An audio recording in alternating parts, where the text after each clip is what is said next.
datang di channel YouTube OIC Indonesia. Balik lagi sama aku Nisa Nikma yang bakal ngebahas segala prosedur dan pelayanan menjadi pekerja migran yang baik di Hong Kong.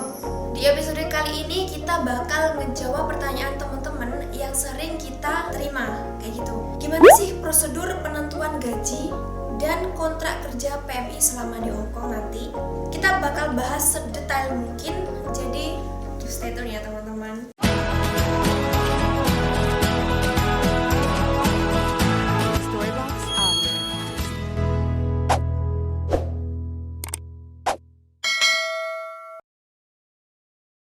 Oke, teman-teman, lanjut ya. Kita bahas pasca kontrak kerja. Apa aja sih itu? Banyak banget nih teman-teman. Sebenarnya ya kalau saya ngomong teman-teman pasti sampai bosan ngedengerinnya. Nggak apa-apa. Di sini kita bahas pemutusan kontrak kerja. Ini juga sering banget teman-teman tuh tanyain, terutama kayak teman-teman yang barusan aja datang ke Hong Kong dan karena masih mungkin homesick ya teman-teman, masih kebayang-bayang sama keluarga Indonesia, jadi teman-teman kayak masih sebulan 2 bulan gitu udah, Ci aku mau notice, Ci aku mau putus kontrak sama majikan ini, majikannya nggak enak, majikannya galak, majikannya bla bla bla. Oke, kita bakal ngejelasin. Nah, pemutusan kontrak kerja dapat dilakukan oleh pekerja atau majikan dan harus sesuai dengan ketentuan yang berlaku. Jika ada keluhan dengan pemutusan kontrak kerja, pekerja atau majikan dapat melapor ke agensi atau lapor departemen terdekat. Jika pekerja ingin memutuskan kontrak kerja, maka harus memberi pemberitahuan tertulis kepada majikan 1 bulan sebelumnya. Biasanya kita sering sebutnya 1 month notice. Di sini biasanya kalau teman-teman nanti datang ke agensi, mungkin nanti bakal ada istilah-istilah yang dari staffnya itu ngomong, kamu 1 month notice, kamu break kontrak, kamu gini-gini. Nah, istilah yang digunain. Jadi kalau teman-teman itu mau keluar rumah majikan, tapi tidak mau membayar 1 bulan gaji, teman-teman bisa menulis surat pernyataan 1 bulan sebelumnya atau yang disebut dengan 1 month notice. 1 month notice ini bisa dari majikan atau bisa dari teman-teman. Nah, ketika teman-teman kayak sering kita tuh mendapat laporan kayak gini teman-teman, aduh saya sudah nggak kuat lagi, saya nggak mau nunggu lagi selama 1 bulan, dan teman-teman harus keluar rumah majikan saat itu juga, itu namanya break kontrak.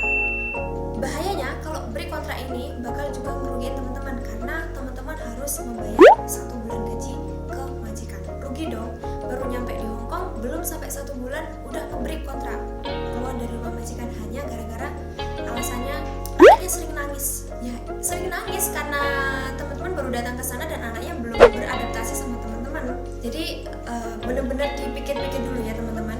Jangan langsung asal ngomong karena itu akan merugikan banget sama teman-teman. Majikan bisa memberhentikan langsung tanpa memberikan 1 bulan gaji sebagai pengganti pemberitahuan dengan catatan. 1. Pekerja sengaja tidak menuruti perintah yang masuk akal dan sesuai dengan hukum. Misal, memang waktunya jam kerja teman-teman, waktunya bersih-bersih, teman-teman gak bersih-bersih malah main HP. Majikan kesel dong.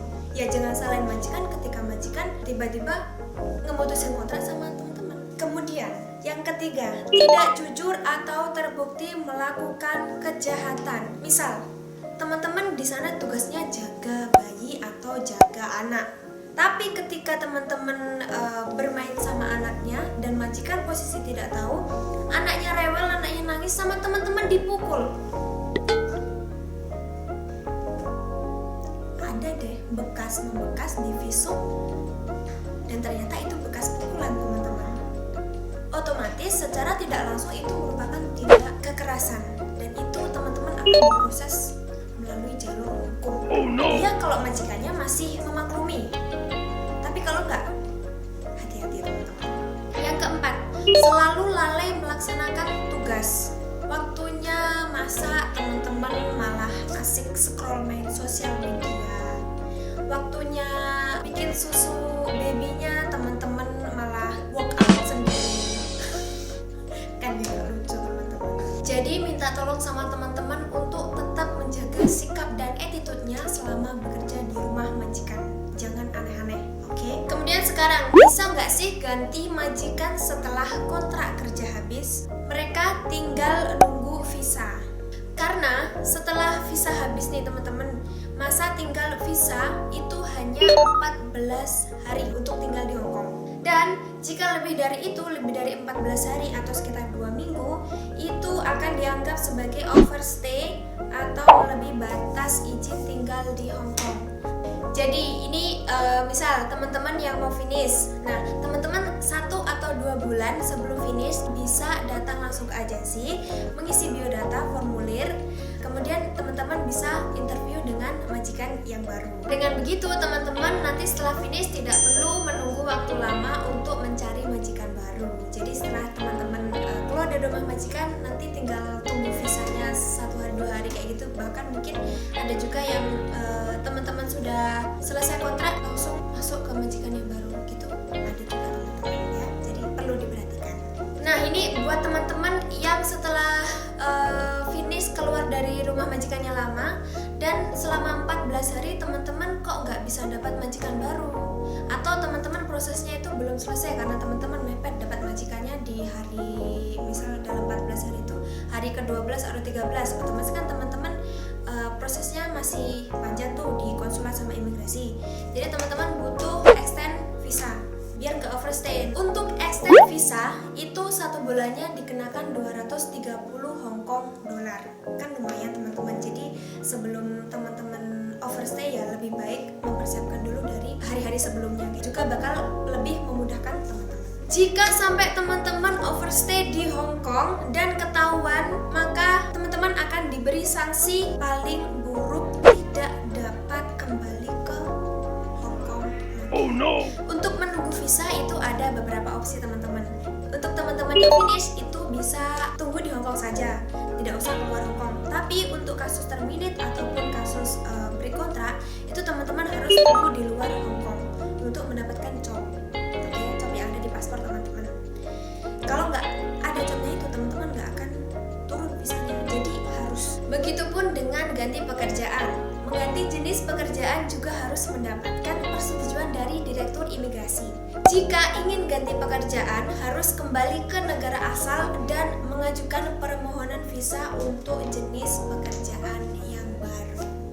Oke teman-teman, itu tadi beberapa informasi yang bisa kita sampaikan ke teman-teman. Semoga informasinya bermanfaat dan jangan berusaha untuk melanggar kontrak yang sudah ada, tapi berusaha untuk bekerja yang lebih baik di tempat majikan supaya teman-teman juga nggak dirugikan dan teman-teman bisa mendapatkan duit.